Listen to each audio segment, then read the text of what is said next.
He was the type of guy that you'd watch him as a comedian and you'd kind of feel bad. You'd kind of go, you know, I really should be doing more of this kind of thing. I really should be telling the truth more often. Because I've greased my hair and I'm a little fucking poet tonight, all right? I'm the little dark poet. That's who I am. Bill had a lack of concern. He wasn't concerned with what the audience thought, who would boo him. He wasn't concerned with how it would affect his business. He just said what he wanted to say. I said to Bill, you know, you're just that far from being a preacher. And he said, I am a preacher. My voice was not heard. The questions were not asked that I wanted to see asked. He's really an ass-kicking comedian, you know, the best kind, the only kind that matters. When jokes mean, the jokes are meant to kill.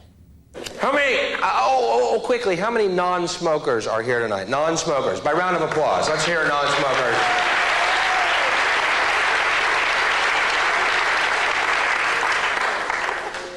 Good. I love being in New York. I love running the bum gauntlet down every street. God, I hate those guys, man. Very idea they want me to just give them the hard-earned money my folks send to me every week. Leech. Get a job. My dad works 8 hours a day for this quarter. I mean, the nerve. Many good artists have an inner voice, and for whatever reason, some people can hear their inner voice and others can't. And I think his was one of questioning what was going on around him, from religion to politics to sexuality, drug use, evolution. He was just a very engaged person who felt compelled to make comedic chestnuts out of all these complex issues, and he was clearly gifted at it, and challenged not only his audiences, but I think other comedians. It's time that we as God's people took a stand and said to our kids, no, no! A lot of Christians wear crosses around their necks. Do you think when Jesus comes back, he ever wants to see a fucking cross?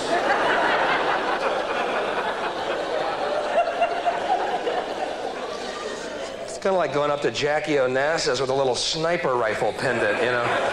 Hey, Jackie, just thinking of John. The first time we heard about Bill performing on stage was at our church camp when he was 13 years old. And I heard about it from some of the ladies in my Sunday school class who asked me if Bill had gone to church camp, which he had. And then one of the ladies told me that her son said that he was the funniest thing he had ever heard.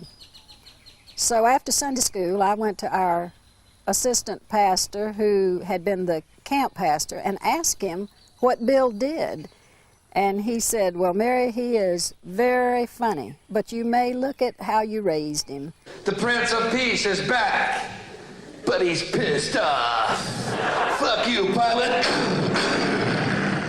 I couldn't understand why Bill used the F word so much. And I think I said, well, Bill, I don't hear Bob Hope using it, or any other well-known comedian.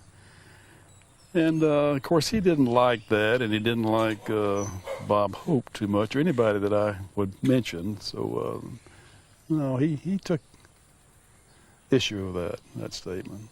I did that joke in Alabama. These 3 rednecks met me after the show. Hey, buddy, come here. Hey, Mr. Comedian, come here. Yeah, I love that move. Come here.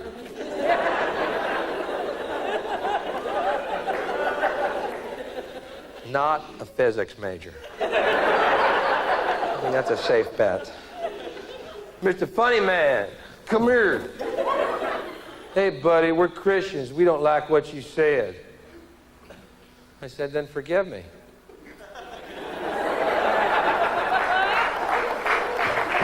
He was that odd sort of person that could sort of hate where he came from, but love it too. I mean, some of his most savage attacks would be on religious or things in the South, yet that's where he came from. I mean, so he could go home, he could ultimately love it and hate it at the same time.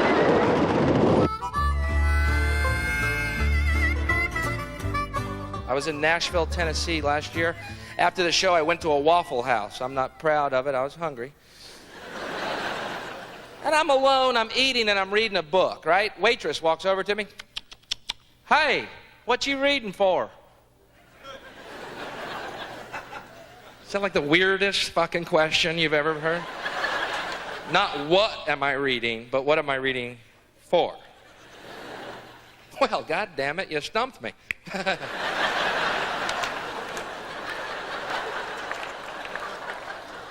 Why do I read? Well, I guess I read for a lot of reasons, and the main one is so I don't end up being a fucking waffle waitress.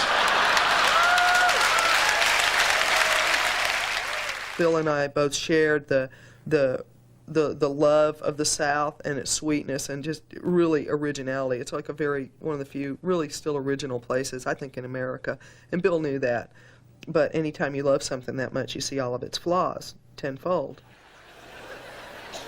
But then this trucker in the next booth gets up, stands over me, and goes, well, looks like we got ourselves a reader.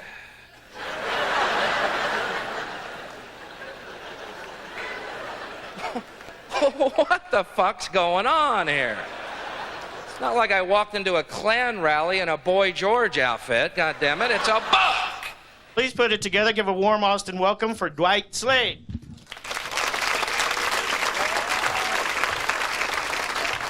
Thank you. Thank you very much. Keep a nice applause going for Louis, ladies and gentlemen. Fresh out of rehab. Well, in 1978, the Comedy Workshop opened up in Houston, Texas, and it was very exciting for us because we were 15 years old, and this was what we were waiting for. But the support for our parents to leave our homes on a school night and go to a nightclub was unrelentless. We couldn't do it. We were grounded basically for the rest of our adolescence, and the only way to do it was to sneak out. So Kevin Booth would drive up, Bill would sneak out of his window, and drive over to my house. I would sneak out of my house. We would get in the car and go down to the workshop and do our sets under the pretenses that we were at the library. It was very strange. I mean, we were all underage. In fact, I think Bill and Dwight had to have some kind of a special permit to be allowed to perform. So it was very weird going from our high school keg parties and everything to this adult world. And then what really made it weird was when Bill kind of started to rule this adult world. And he wasn't even old enough to be drinking alcohol yet. And all of a sudden he was blowing the other older comedians off the stage. I knew he was writing these jokes, but I did not know what that meant. And one time I was home from college, I guess, and he said, come down to the Comedy Workshop, which was a place in Houston. And I said, well, why? I'd never been to a comedy club. It just wasn't a big thing. And he said, well, just come down there tonight. So I went down that night, and I couldn't believe it. He was a superstar already. He was like 15 years old, maybe 14 years old. And there was a sold-out show, lines waiting to get in. And that was my brother. I couldn't believe it. Not a time to quit smoking, kids. But I fucking did it. And yes, I miss them. It is hard to quit smoking. Every one of them looks real good to me right now. Every cigarette looks like it was made by God, rolled by Jesus, and moistened shut with Claudia Schiffer's pussy right now.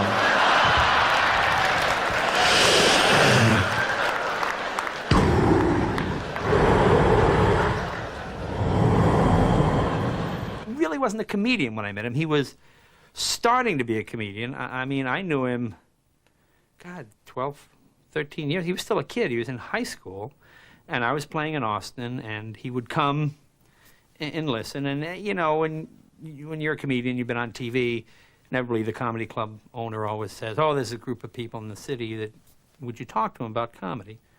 Okay, so one of the afternoons you get on, you talk to them about comedy. I think he had a comedy workshop at this club, and I've always find when you're teaching comedy, the one who sort of gets up and discusses and leaves and thinks you're a jerk is usually the best comedian in the room. What I liked about Bill was here is a guy that nobody knew, myself included, who had a swagger to his demeanor, both physical and emotional swagger. And it was, I just liked that for no good reason, for no justifiable reason. I'm cocky. You know, nobody knows me. Too bad. You know, it was just kind of like you could almost see him sort of just turning his shoulder to the audience. No, I've got material planned. I didn't say I'd take fucking request. Okay? I said if you wanted to hear it, I'd stay. If this is fucking, I'm not a jukebox. Boy, I don't know how much AIDS scares y'all, but I got a theory. The day they come out with a cure for AIDS, guaranteed one shot, no problem, cure, on that day, there's gonna be fucking in the streets, man. It's over! Who are you? Come here! What's your name, baby? No, it's over. Yeah! Woo! Man, if you can't get laid on that day, cut it off. He didn't seem to mind what people thought of him. That never seemed to really matter. And even in the early years in high school, he wasn't really affected by peer pressure or anything like that at all. He's never worried about offending people either. No. Offending people is not something It was their problem. Yeah. You know, if they were offended, then they just didn't get it or something. Did you know if you play New Kids on the Block albums backwards, they sound better? Yeah. Oh, come on, Bill. They're the New Kids. Don't pick on them. They're so good. They're so clean cut. And they're such a good image for the children. Fuck that. When did mediocrity and banality become a good image for your children? I want my children to listen to people who fucking rocked. I don't care if they died in puddles of their own vomit. I want someone who plays from his fucking heart. Mommy, the man Bill told me to listen to has a blood bubble on his nose. Shut up and listen to him play. The New Kids. Ah, we're the New Kids, and we're so good and clean too.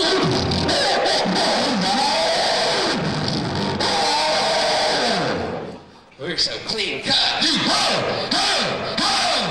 A good clean country.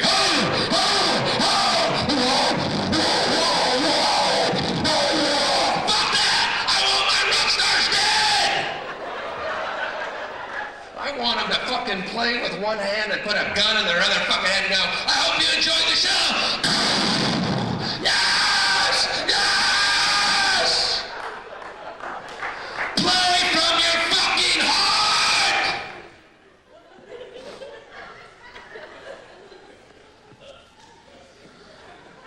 I am available for children's parties right now.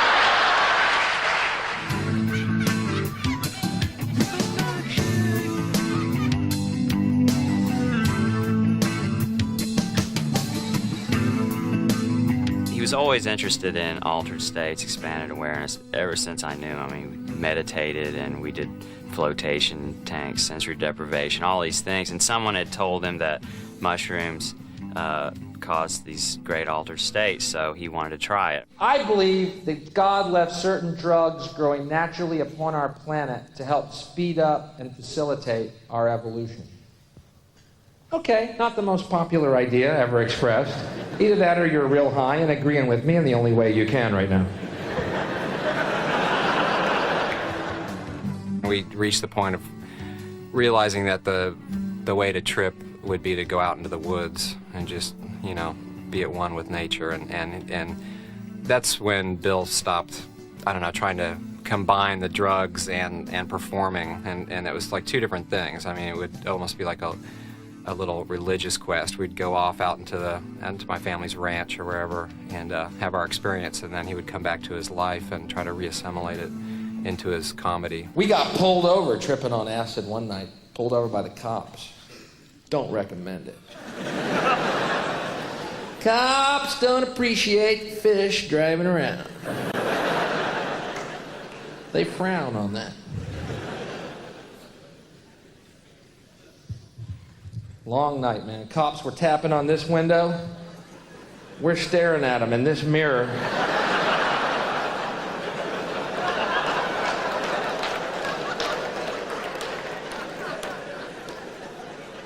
How tall are you? It's a little cop. Look at him. How does he drive that big fucking car? I think a lot of people enjoyed the fact that Bill said, listen, I indulged in drugs, and I had a great time doing it. You know, I didn't lose my house, I didn't lose my car. I mean, he you know, it's always this black and white thing. You know, it's either drugs are bad or, you know, and smoking is bad. But Bill kind of showed you, well, there's a lot of gray area in there. How about a positive LSD story? That would be newsworthy, don't you think?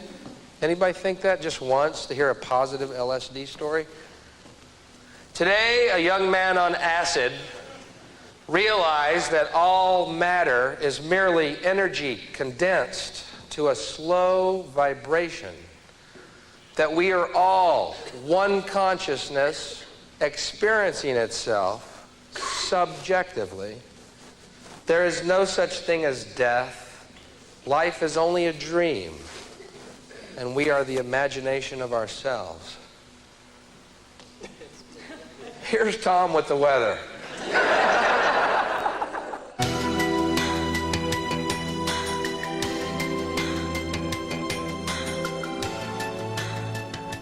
In high school, well, you know, most kids were going out to bowling alleys and dances.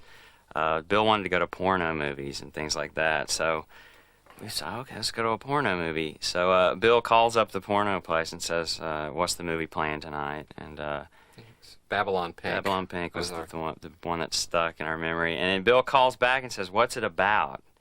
He was serious. And the guy said, well, it's about a woman that works in an office and everyone has sex with her. Oh, okay, we'll be right down. So, and we were underage, so we had to look older, so we wore coats and ties. So we showed up at the porno movie in our Sunday best with our popcorn, and I was a little leery about the popcorn at the porno theater. Bill felt okay about it. Bill thought it was all right. Are there actually women in the world who do not like to give blowjobs?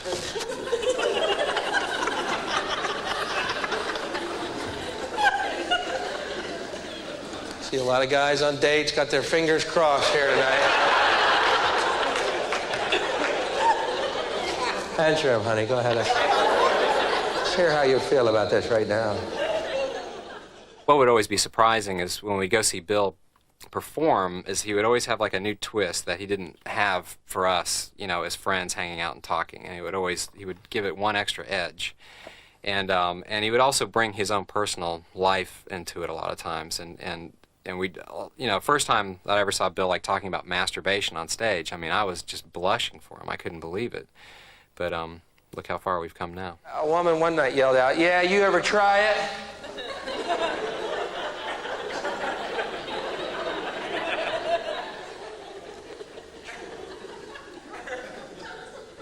I said, "Yeah." Almost broke my back.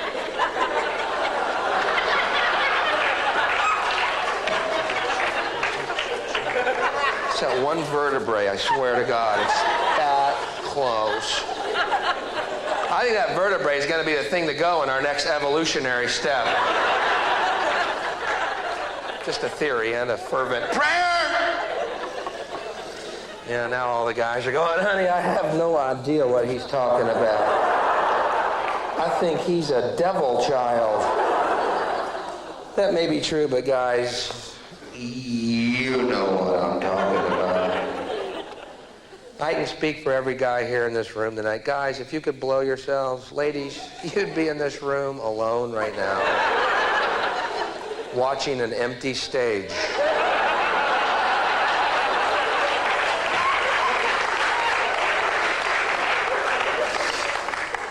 Boy, my folks are proud of me. Bill, honey, you still doing that suck your own cock, Bill?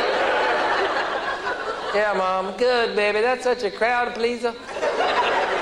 How clever are you to come up with the suck your own cock bit, honey? You're so clever, it makes your mama's bosom swell with pride. Knowing her son is traveling the world using his given surname, going up in front of rooms of total strangers and doing the suck your own cock piece. Thanks, Mom. No biggie. When he was up in high school, they used to give him 5 minutes before class to get all that out of his system so they could proceed with the classes. We heard that, so. Well, one of the teachers called me and asked me if I could help her get her class back from Bill. She said I told him he could have 5 minutes while I was checking the roll, and she said, I can't get it back. I said, that's your problem. You shouldn't have let him get up there. Mommy, I want Goat Boy to come play at our house. He was taking fully the role of the kind of the witch doctor in front of the audience. I mean, really, you got a performance going on here, and it's like a big, giant exorcism of all the evil shit that's inside of us that poisons us day to day to day. It just adds up, gets locked into our brains. We can't get it out. We don't know what to do with it. TV talk shows aren't going to help it. The news isn't. Nothing's going to help it. You just need a guy to get up there and just take you by the lapels and shake the shit out of you. I am Goat Boy. What do you want, Goat Boy? Big old smelly, shaggy thing. He was dark, and he had some very dark images that he wanted to explain to people in graphic detail. Yeah, so he would shock people, and it would shock people into paying attention or just being surprised that he would say things like that. Goat Boy is here to please you.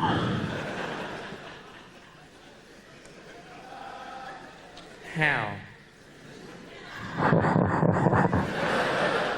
Tie me to your headboard. Throw your legs over my shoulders and let me wear you like a feed bag.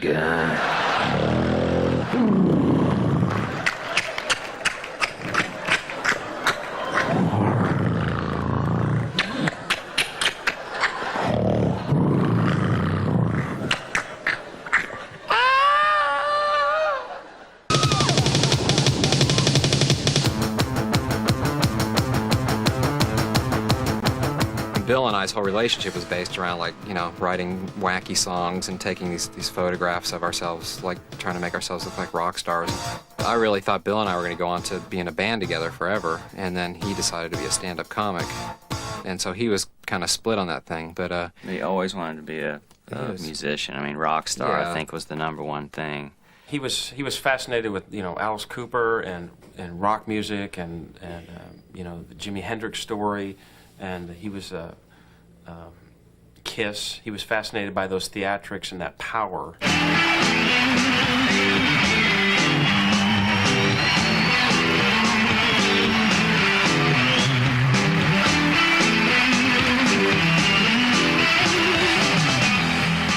I'd hesitate to call Bill Hicks a rock and roll comedian, but what I would say about him is that he has managed very successfully to take the things that appeal to teenage and 20-something audiences in pop music out of the records and put them into a live comedy routine.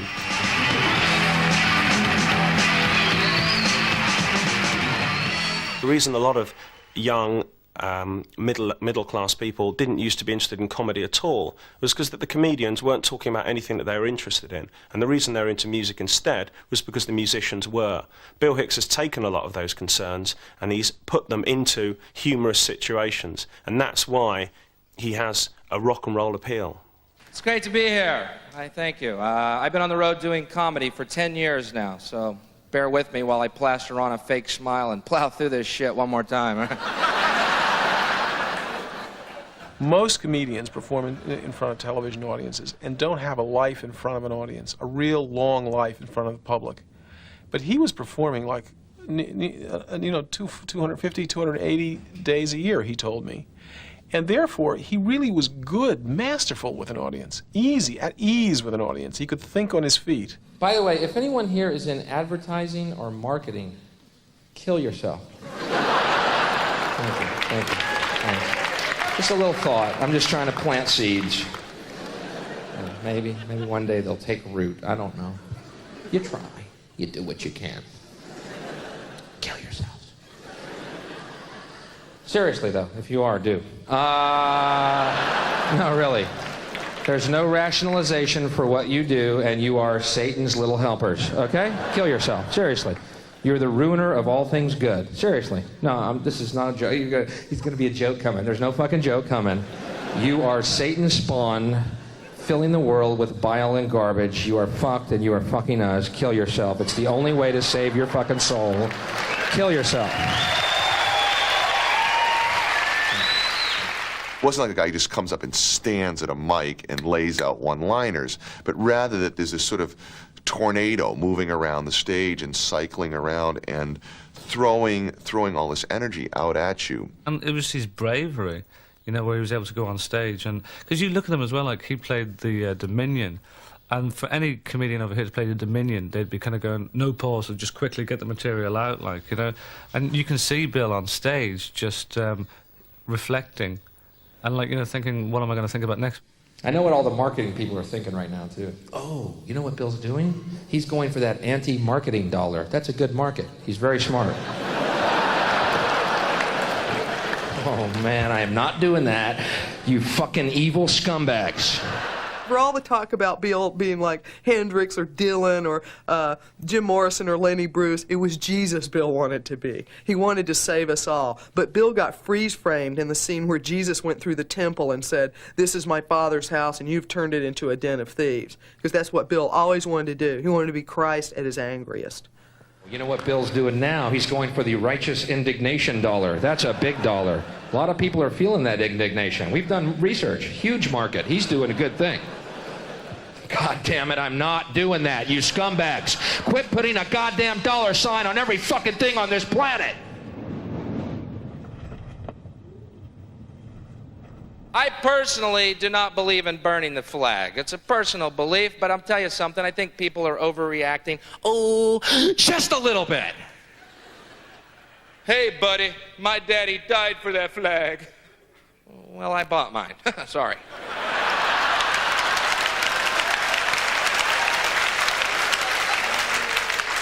You know, they sell them at Kmart for $3. You're in, you're out, brand new flag. No violence was necessary.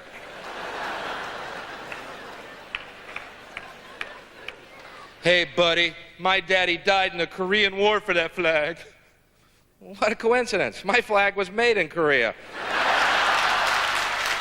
America is a place that you love and you hate at the same time because everything is here, everything possible, every possible evil and every possible good. And it's very frustrating for somebody like Bill, whose antennas are always open and he's lays himself open, his heart and his mind, to see all the hypocrisy and contradictions of what we could really be and what we are. Comedians are one of the few people around who really have license to tell the truth, you know. Movies don't really have it, and certainly television personalities don't really have it. Comedians do, because ultimately they're only responsible to themselves. They're not responsible to a studio or a network or a corporate entity, you know. And for that reason, they have probably more license to tell the truth than anybody. And most of them don't take it. Bill took it, and you have to admire that about him.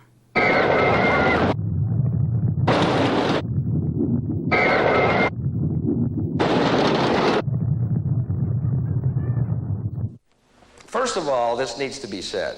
There never was a war. How can you say that, Bill? Well, a war is when two armies are fighting. So you see, right there, I think we can all agree that it wasn't exactly a war. I had a very, very big, one of the top comedians in this country tell me during the Iraq War that they couldn't do it.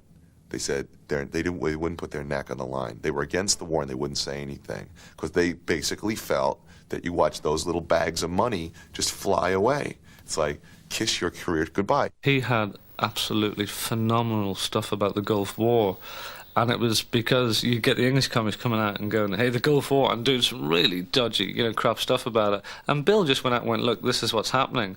And like you actually thought for a moment, here's a comedian who actually knows more than me about a subject. And besides knowing more about a subject, he's being very funny about it. Those guys were in hog heaven out there. Do you understand, man? They had a big weapons catalog opened up. What's G12 do, Tommy? Well, it says here it destroys everything but the fillings in their teeth. Helps us pay for the war effort. Well, shit, pull that one up. Pull up G12, please.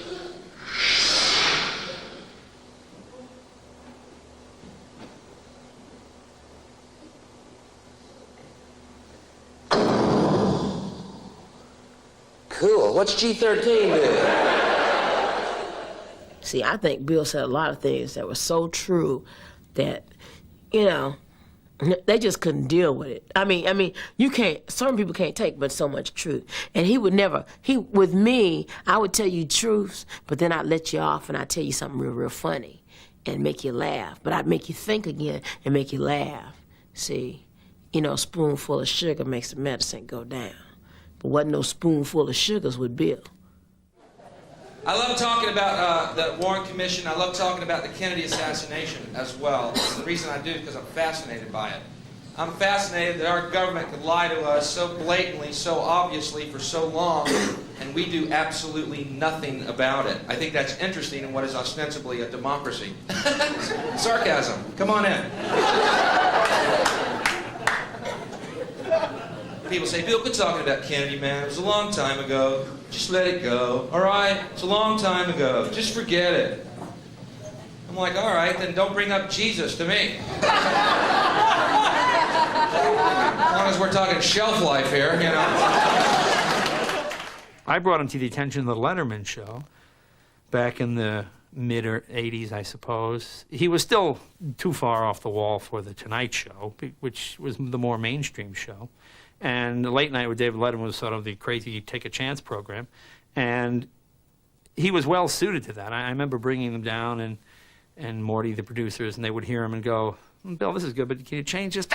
You'd go in these fits of rage. No, I can't. It's the essence of the bit. You know, we'd have these. I said, look, just get on TV. We just do it, and we go back and forth, back and forth. And then he went on to do, I guess, 11 or 12 Letterman appearances, and was pretty, very successful. Our next guest is a very intense and very funny young man who has been on this program a number of times, and he's back again tonight. He has his own HBO One Night Stand program, which premieres this Saturday. Ladies and gentlemen, please welcome Bill Hicks. Bill!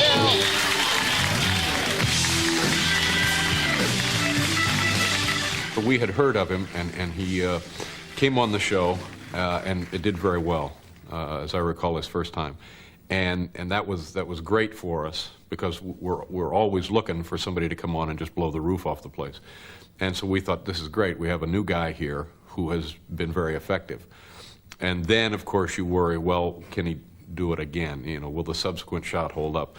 And over the years, and I don't know how long he was with us on the old show, but he never disappointed. I learned a lot about women. I think I learned exactly how the fall of man occurred in the Garden of Eden. Adam and Eve were in the Garden of Eden, and Adam said one day, wow, Eve, here we are at one with nature, at one with God. We'll never age, we'll never die. And all our dreams come true the instant that we have them. And Eve said, yeah, it's just not enough, is it?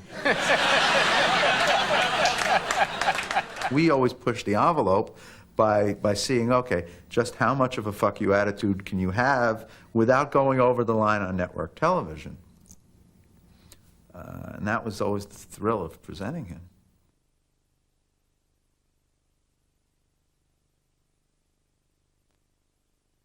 I can't quote you club owners or television executives by name, but I know that the nature of what Bill did was not universally applauded and accepted, because it did challenge the status quo and might upset certain political sensibilities in the audience and in the corporate structures. When his stuff was taken off the air for Letterman, he wrote me a 32-page letter, handwritten, a sort of a cri de coeur. He couldn't understand the situation just because, you know, he was a free spirit. The whole point of it was a joke. These jokes had import, but it was the prescribing of his freedom which so offended him. Well, our relationship with Bill Hicks came to kind of a peculiar ending, made all the more peculiar by the man's death.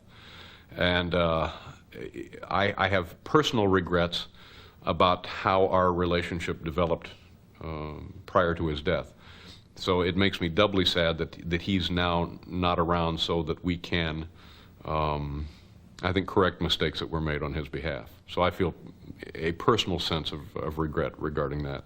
And what it did also do was give him a more material for his belief, correct in my view, that it was that television worked to control the society, to keep the culture credulous, to keep it from thinking, to enchant it, literally, to spellbind it. And his job, as he saw it, was to break the spell. Go back to bed, America. Your government has figured out how it all transpired. Go back to bed, America. Your government is in control again. Here's American gladiators. Watch this. Shut up. Go back to bed, America. Here is American Gladiators. Here is 56 channels of it.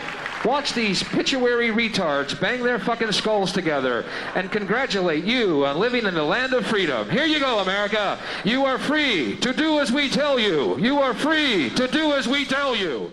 With Bill, you always got the impression that stand-up was an end in itself. You know, to many people in the stand-up business, it's just a stepping stone. You know, it's, hey, I'll get a sitcom, I'll have a wacky neighbor, and the next thing I know, I'll be chatting with Regis, you know. And it shows. Bill Hicks wasn't out there just to get some laughs and collect a check. I'm so sick of arming the world and then sending troops over to destroy the fucking arms. You know what I mean? We keep arming these little countries, then we go and blow the shit out of them. We're like the bullies of the world, you know? We're like Jack Palance in the movie Shane, throwing the pistol at the sheep herder's feet. Pick it up.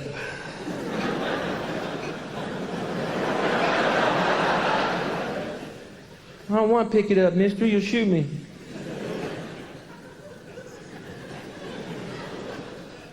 Pick up the gun. Mister, I don't want no trouble, huh? I just came downtown here to get some Hard Rock candy for my kids, some gingham for my wife. I don't even know what gingham is, but she goes through about 10 rolls a week of that stuff. I ain't looking for no trouble, mister.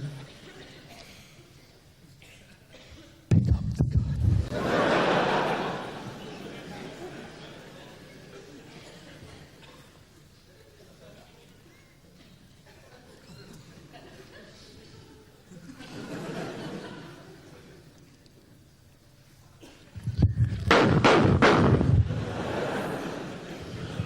You all saw him.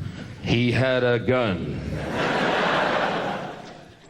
I think his message came from his feelings and his observations of what was happening in this country, and I think he was determined and passionately determined to try to make some changes through this medium.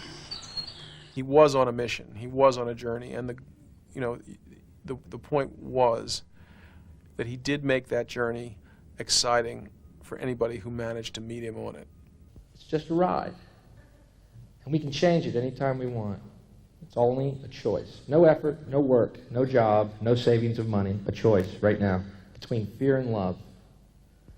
The eyes of fear want you to put bigger locks on your door, buy guns, close yourself off. The eyes of love instead see all of us as one. I'm going to share with you a vision that I had because I love you and you feel it.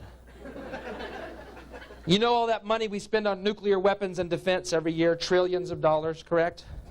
Instead, just play with this. If we spent that money feeding and clothing the poor of the world, and it would pay for it many times over, not one human being excluded. Not one human being excluded, and we can explore space together, both inner and outer, forever in peace. Thank you very much. You've been great. I hope you enjoyed it. Thank you very much. You're great. You guys are great. Thank you very much. Good night.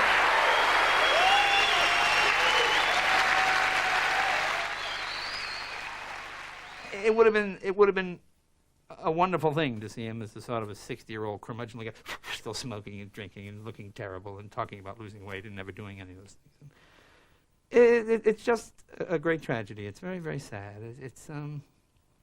It really is, I think, if you're a comedian. It's a bit like John Lennon. It's like someone, just when it looked like they were happiest and a creative sort of a slower but more productive creative period was about to happen, the whole thing just went away. And I have to say, I know Bill has ascended and God has opened his doors and said, I am so glad to see you. I've been missing you. You know what I'm saying? It's like God called his child home and told him to come on in. It's time to play, and you can have the best time, and you can be who you want to be right here and now, forever. There's no censorship in heaven.